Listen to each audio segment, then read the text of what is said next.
Rádio Bandeirantes.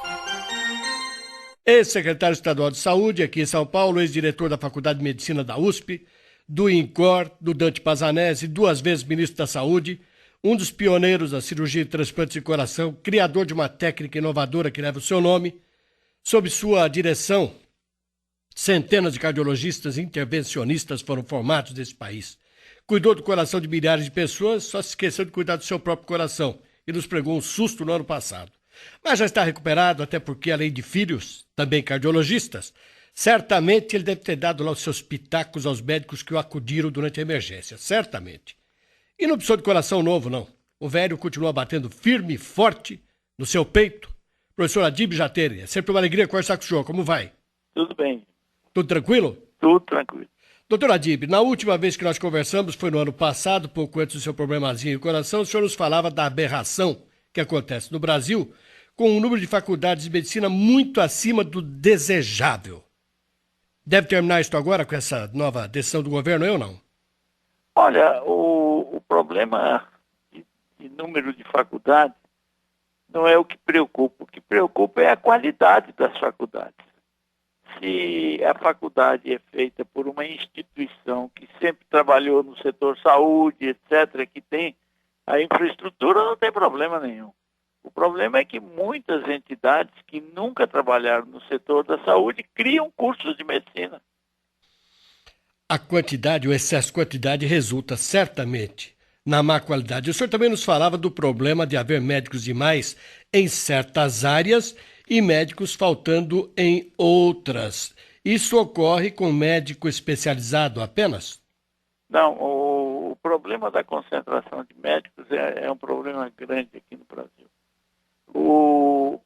Você sabe que as capitais acumulam perto de 60% dos médicos e 20% da população.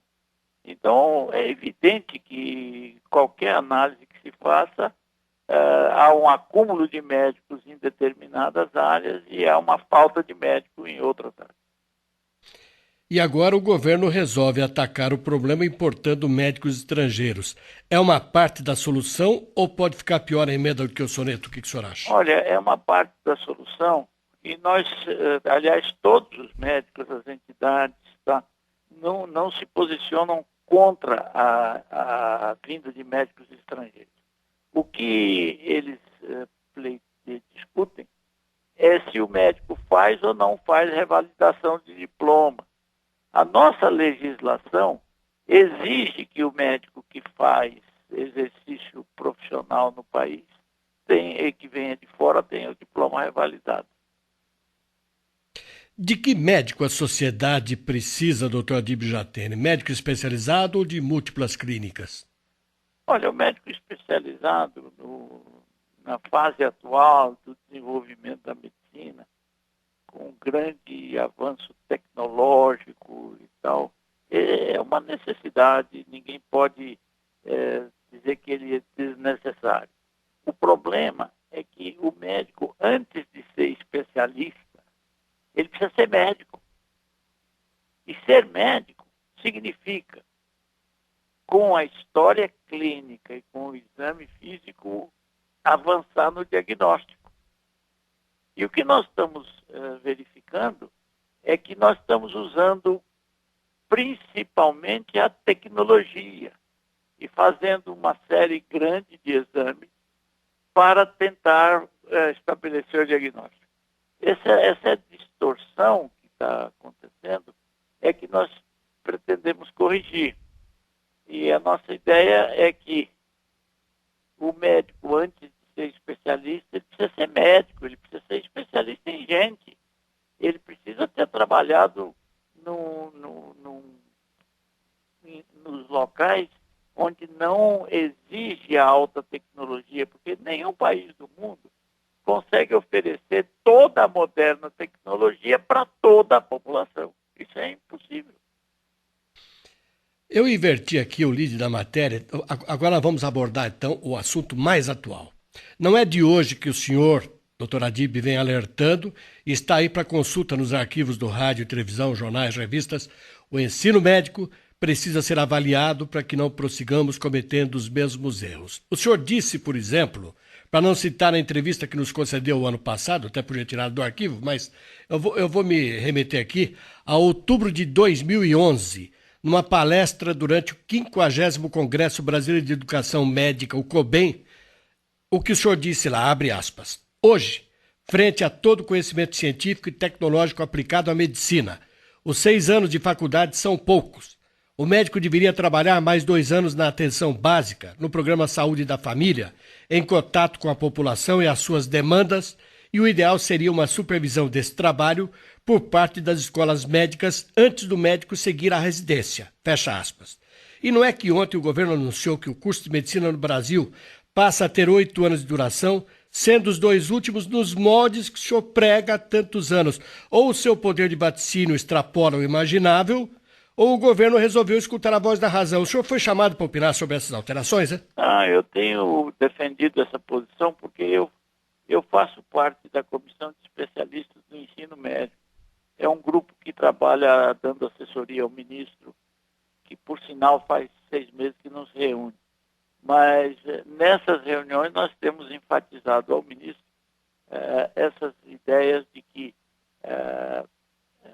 porque, veja, Parron, todas as faculdades, quando se propõem a fazer um curso de medicina, elas entram raciocinando com a deficiência do Estado, a deficiência da região, etc. Mas os médicos que se formam, tão logo se formam, eles vão embora. Eles não ficam na região.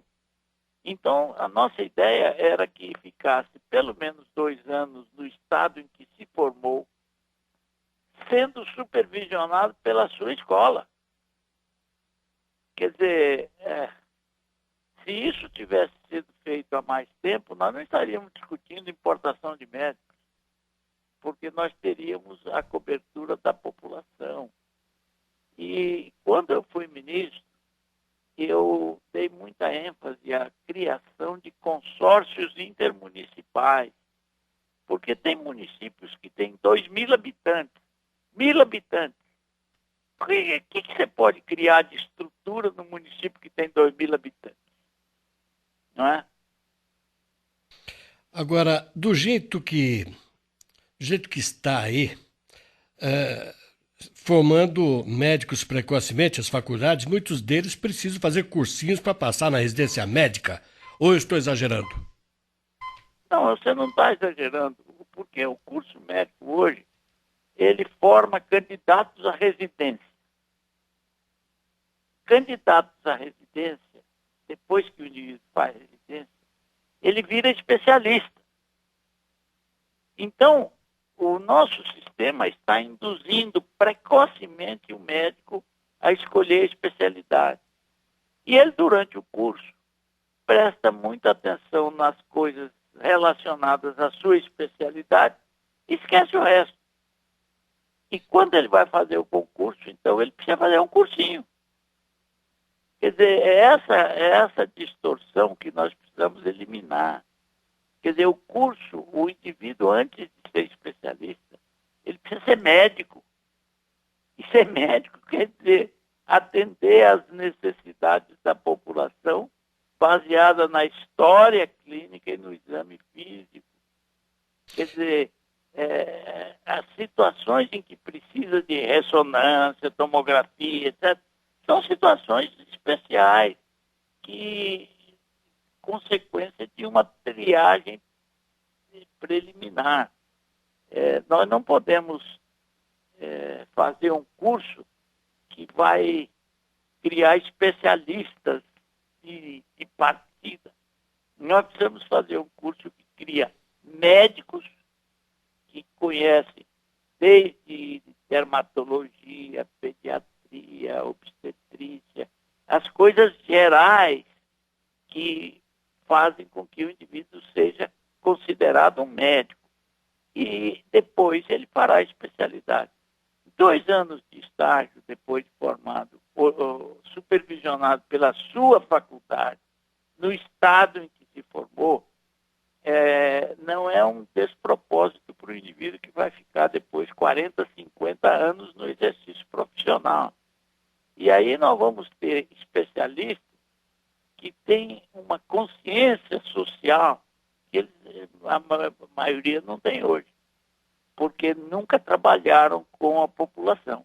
Agora, para o povo entender bem, doutor Adib, para aquele nosso ouvinte que não está familiarizado com a medicina, a graduação hoje ela dura 6 anos. A residência é feita após completada a graduação ou concomitantemente com o último ano? Não, a residência é depois da graduação. Quer dizer, durante a graduação ele faz internato para ser exposto às diversas situações. E quanto tempo tem a residência? A residência varia. Se é uma residência básica, de clínica médica, são 2 anos. Mas depois, se ele for fazer especialidade, ele precisa de mais 2, 3, 4 anos. Mas isso é assim no mundo inteiro. Na Europa, o indivíduo não exerce profissão antes de 8, 10 anos de formado. Porque é uma profissão muito peculiar. Ela não cuida das coisas que as pessoas têm. Ela cuida das pessoas. Então, o treinamento precisa ser muito consistente para que as pessoas se entreguem a esse profissional. A residência é obrigatória para o exercício da profissão? Não. Não. O que está acontecendo, em 1988, eu era do Conselho Regional de Medicina, eu propus que se fizesse um exame ao final do curso. Porque quem autoriza o exercício da profissão não é o diploma. Quem autoriza o exercício da profissão é a carteira profissional. Então, e quem fornece a carteira profissional é o Conselho Regional de Medicina. Se o Conselho tivesse a consciência de que o médico era mal formado, ele não deveria dar a ele a carteira profissional. Tá certo? Sim. Sim. Mas o diploma, os conselhos hoje em dia funcionam como um cartório. O indivíduo chega com o diploma, recebe a carteira profissional. E está autorizado para exercer em qualquer área. Isso é uma distorção. E o Conselho Regional de Medicina de São Paulo está fazendo um grande esforço agora para avaliar, sem que isso tenha valor oficial, mas apenas para verificar qual é a situação do ensino. E verificaram que a situação era ruim, porque um percentual que é perto da metade, e são voluntários, vão fazer o exame para aferir conhecimento, cerca de metade não passa. Doutor Adib, no seu entendimento, é evidente que em tudo na vida existem as correntes antagônicas, em tudo. E aqui não haveria de ser diferente. Entidades médicas, como o Conselho Federal de Medicina, por seu presidente Roberto Luiz Dávila, comparam a obrigatoriedade de 6 para 8 anos a um ato de país totalitário. Já o presidente do CREMESP, Renato Azevedo Júnior, manifestou-se reclamando que o assunto nunca foi discutido com ninguém.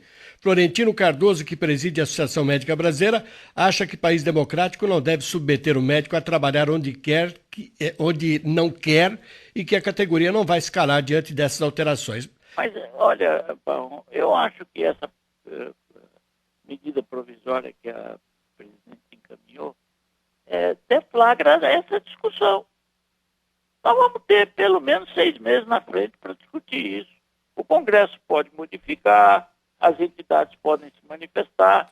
Quer dizer, aqui no Brasil, quando o governo faz alguma coisa, parece que aquilo é definitivo.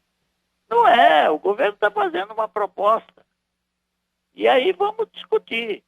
E todos vão ter oportunidade de se manifestar. Não é? Essa é a característica de um sistema democrático. Quer dizer, a diferença do sistema democrático e do sistema totalitário é que o sistema totalitário não admite discussão. Ele faz e está acabado. No sistema democrático, ele propõe e a sociedade discute e o Congresso aprova ou não. Muito bem. Professor Adib Jatene, minha renovada satisfação em poder conversar com o senhor novamente. Muito obrigado. Obrigado eu. Um abraço. Um abraço ao senhor também.